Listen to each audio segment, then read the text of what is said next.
Bonjour et bienvenue dans le récapitulatif du mois de janvier du CDE Great Lakes. Ce mois-ci, nous avons exploré divers sujets liés à l'économie, au rôle des femmes dans le développement, à la liberté financière et aux défis agricoles. Mais avant tout, l'équipe s'est réunie pour une retraite stratégique afin de redéfinir les priorités de cette nouvelle année 2025. Découvrons les moments clés du mois. Nous avons débuté l'année avec un retour en images et en vidéo du projet Amplify Your Change, organisé en partenariat avec African Students for Liberty.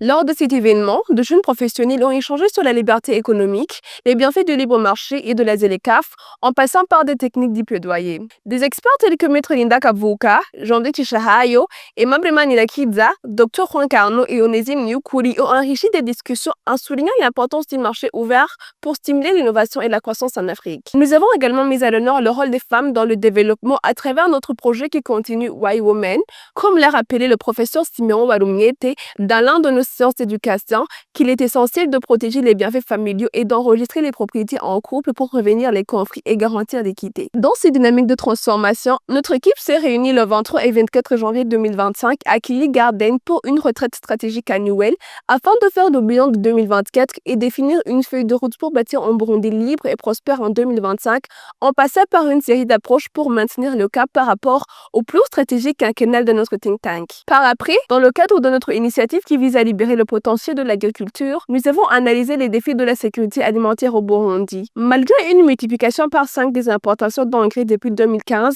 les agripreneurs continuent de faire face à des difficultés d'accès aux intrants agricoles et au marché. D'où l'importance d'une libéralisation du marché qui leur permettrait d'avoir plus de choix et ainsi d'améliorer leur rendement. En parallèle, notre équipe de recherche a aussi publié une analyse sur le Bitcoin et la liberté financière, mettant en perspective des opportunités qu'offre cette monnaie numérique ainsi qu'elle est préalable en termes de mesures incitatives.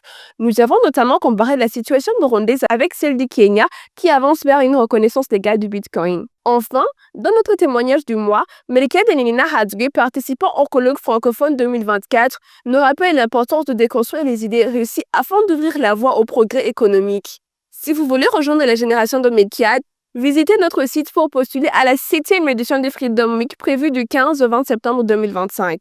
Le site Great Lakes vous remercie pour votre engagement et votre soutien continu à notre mission de contribuer à la réduction des barrières, à la prospérité et aux opportunités pour un Burundi libre et prospère.